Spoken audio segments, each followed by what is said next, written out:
Summertime is almost here, and today I want to share a project that I've been working on since last summer. So enjoy!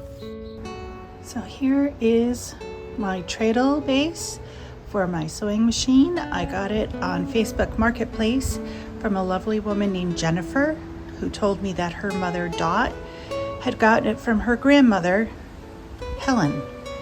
And so I was very excited. It is in perfect condition. Bringing in a little closer. The treadle works beautifully. Just get her going there. See, I checked the joints. They move smoothly, and so they barely even need to have any lubricant, but I will buy some lubricant just to keep her working beautifully. The drawers are all in great shape. There's some minor wear and tear on the surface, and I'm going to just clean it up today with a little bit of Old English finish.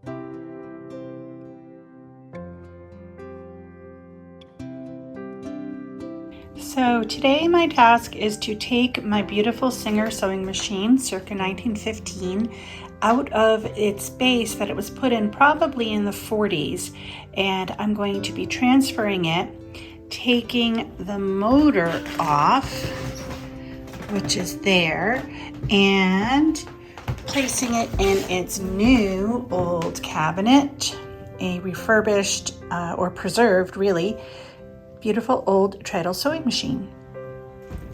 So you can see this sewing machine is in really beautiful shape. I looked up the serial number on it and found that it was made in 1915 in Pennsylvania, I think it was. There was quite a few of them made, but this one is in particularly beautiful shape. All of its decals are intact. I'll have to be super careful when I'm cleaning the machine, but the first thing I need to do is get this machine out of this cabinet. Lovely cabinet, but I do want it on a true treadle. So we'll start there. Got all my little screwdrivers. Give it a go. So I'm going to tilt it back, and I'm not sure if these little screws that are underneath that attach it to the base, how stiff they're going to be. So there's a screw here and a screw here. And to be honest, this machine is as clean as a machine as you could ever hope for. One of the things I read in my book that I ordered was to make sure that you don't use screwdrivers that are too big or too small. Oh, look at that, beautiful. Coming right out. So I don't want to lose any of the pieces. There, it hit the floor right in my box, and this one as well. So this restoration I'm going to film over a whole series of days because I don't have that much time each day to do it beginning to end. So I am going to treat this as my guilty pleasure. I'm so excited about this machine. So I think that's all we need to do. Now I have to carefully lift the machine off of the pegs, which those little screws were just to hold it stiff so that it didn't slide around on its pegs. All right, Bessie, here we go. Get it off. Our pegs, and I saw how the pegs worked on the other machine. Perfect. So here we go. So now that she's free from the base, I will be able to let this base go and start working on it on its ultimate home, which is named Helena, after the woman who owned the treadle base to begin with. Just another look here, how beautiful these are. It's funny, I was noticing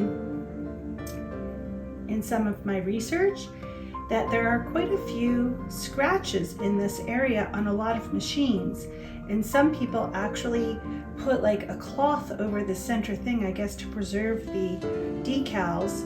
I'm looking at this old light, which I will take off for cleaning. I'm not sure if I'll keep it for use. It is quite handy. It was probably put on in the 40s, I'm guessing. And then you can see in the back, there's actually a machine attached, a motor attached with the belt. So I have to figure out how to take all of this apart and then reinstall the original leather belt to it. So that's where we'll leave it for now. So this machine had the ingenious invention of the knee press to turn the motor on and off. But since I'm not going to use the motor at all, or the knee press, I'm going to try to keep them intact, unscrew them and stuff, but take the motor right off the machine. I thought I'd show you real quick. It still has all the original little pieces in here, and it came with the original booklet, which I will show you as well, that came in it. So what I'm going to do, this motor is only attached with one screw right here. So I'm going to find my big screwdriver. The old belt would need to be replaced no matter what, so I'm actually going to take apart the old belt as well. Make it a little bit easier to use. These can be bought pretty easily on Amazon. Let's see, we'll cut this way. Way top. There we go. So this little guy will pull right out. So this, I don't have much room for movement. It's at this wonky angle because it is attached via a wire to this knee presser. So I'm going to just gently see if I can turn it. Nope.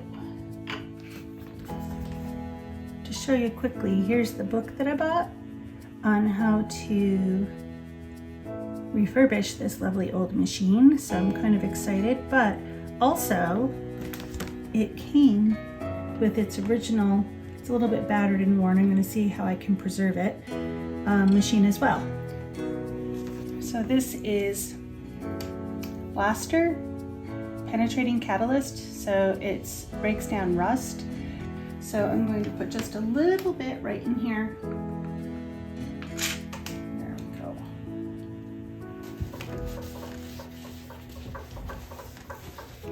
I'm going to make sure it doesn't get on my decals. That's one of my biggest concerns, is preserving the decals. So nope, and I do not want to ruin this screw head, so I am gonna follow my own advice and get a bigger screwdriver. Okay, let's see if we can get it. It's still a little piece. Oh, there we go.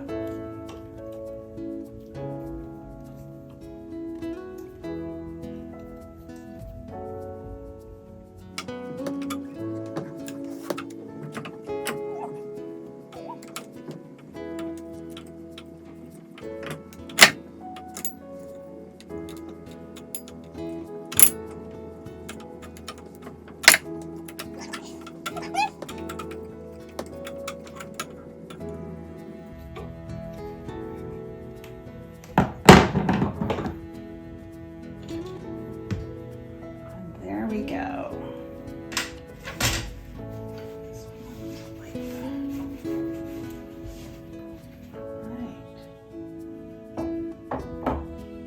So this lamp here is on this little bracket. I'm just going to gently remove it and try my best not to touch any of the decal.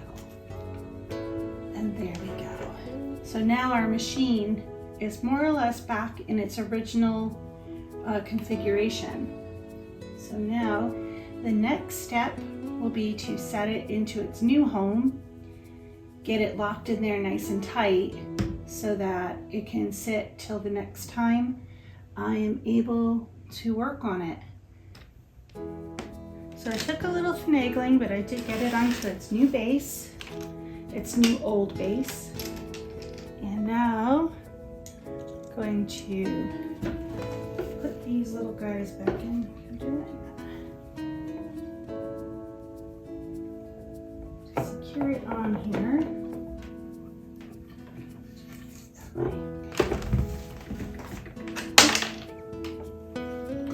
A little awkward, but I can work with it. Actually, let's get some more light on this. There we go.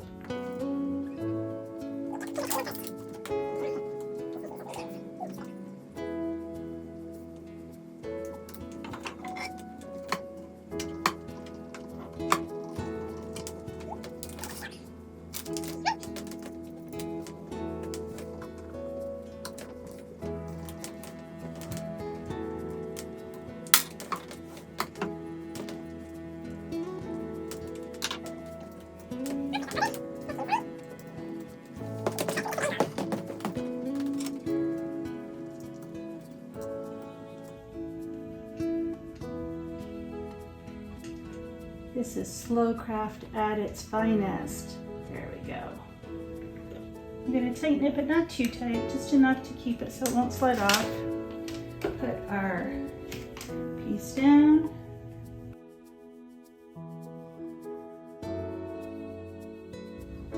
And there you are, Bessie, back in an original home. We'll come back to you in a little bit.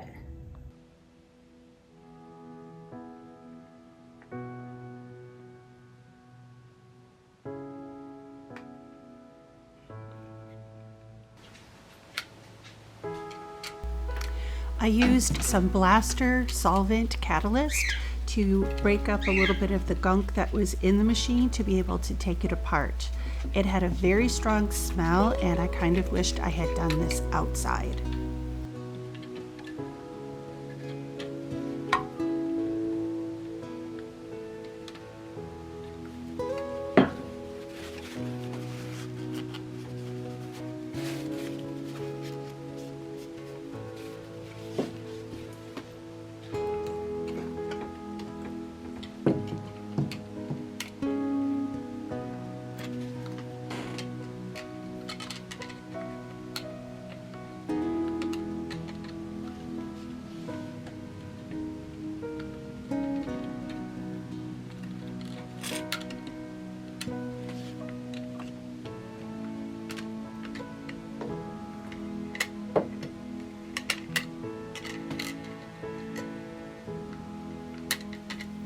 It was right about here that I kind of threw in the towel. I realized that I was not going to be able to do what I wanted to do, and I was a little bit overwhelmed and started to do some research to see if I could work alongside somebody in restoring her, but had no luck in that, so I ended up sending her off to a lovely man locally, and he had her back to me in 2 days, shining bright and ready to go.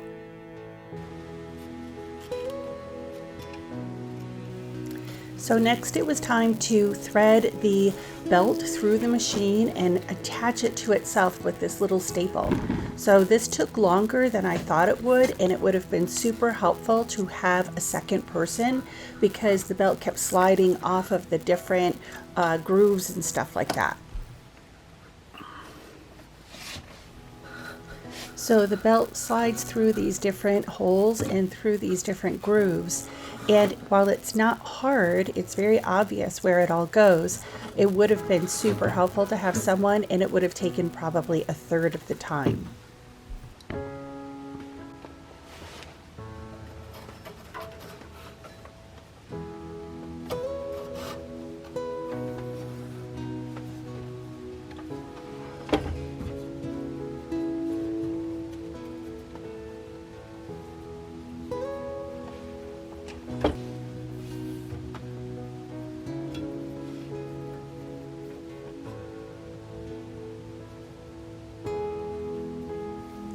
This was the trickiest part, getting it around the large wheel and keeping it slotted in properly to bring it upward. It was definitely a two-person job, or if I had thought to bring some clamps up from our workshop in the basement, that might have helped a bit too.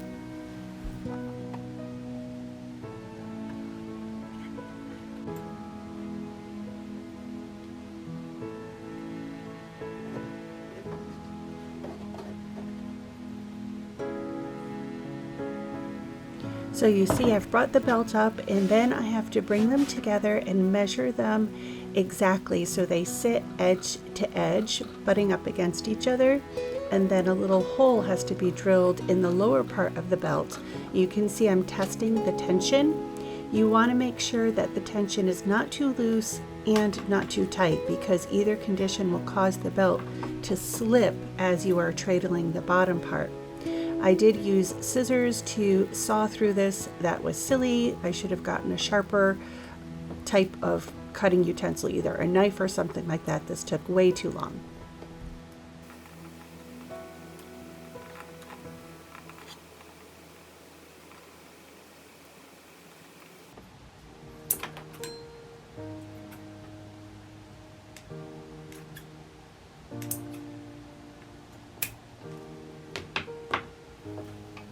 I used my pencil to mark approximately where that staple would go through, being super careful to measure and measure again and measure again, because while I did buy a second backup belt, I really didn't want to waste the belt that I was working with.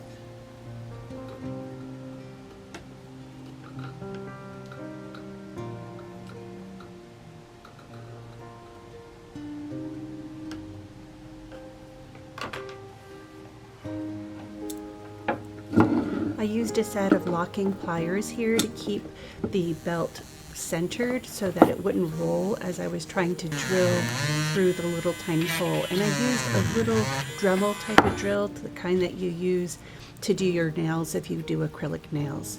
Then I slid the staple in. Again, this was quite challenging. If an extra pair of hands would have been great, but I managed to slip the staple through the belt and see how it fit.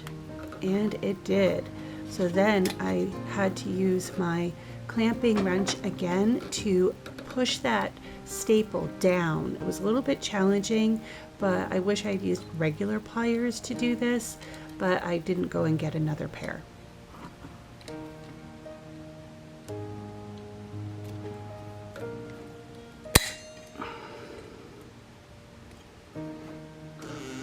And there you go, the wheel turned, the needle went up and down, so exciting. Next it was on to thread the machine.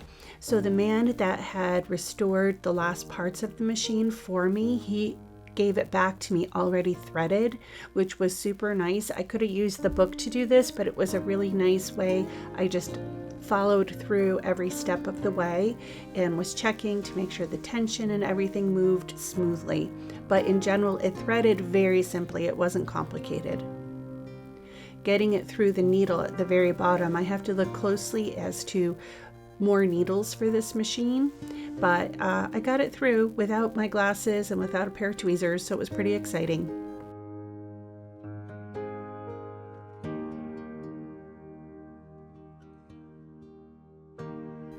And here she is, all ready to go. Her decals shining, a little bit of shine on all of the metal pieces. I was so thrilled just to look at her. I didn't even want to sew for a bit, just wanted to gaze lovingly at this beautiful machine.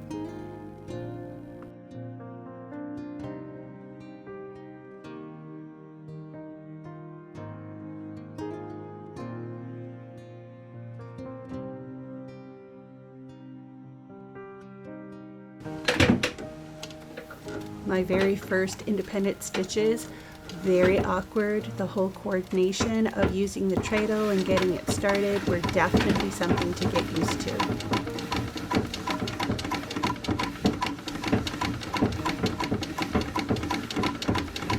So I decided my first project would be to use some beautiful William Morris quilt squares that I had in my stash.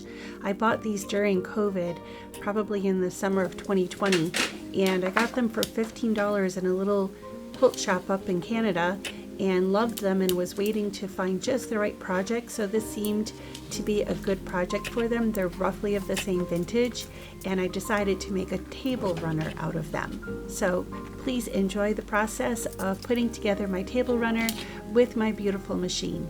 Thank you so much for joining me this far, and if you stay to the end, please consider liking and subscribing if you haven't already done so. I'd love to hear if you have an old sewing machine in your house and how you've used it, what projects you may have done.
I did it. I did it, Tink. I did it. I really, really did it. Okay.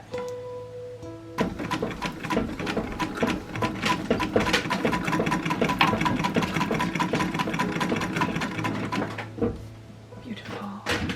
Say, we got it. We got it. We really, really got it.